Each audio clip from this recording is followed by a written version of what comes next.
Cut பண்ணி அலை அடிக்குது பாருங்க ஃப்ரெண்ட்ஸ்.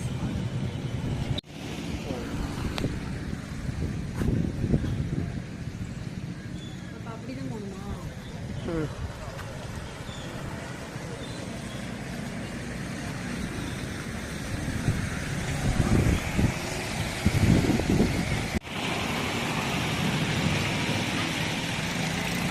மழை வெள்ளத்தில் ஊர்ந்து செல்லும் காவல்துறை. காவல்துறைக்கு இந்த நிலைமையா? எப்பா தண்ணியே இல்லை, இதில் நீங்கள் வராமல் இருக்கலாமா? அப்படி வா, வண்டி வருது, வா. வாயா, டைம் ஆகுது. பார்த்து பார்த்து ஆழம் அதிகமாக இருக்குது, ஆழம் பார்த்து கால் வைங்க. பச்சைக்கிளி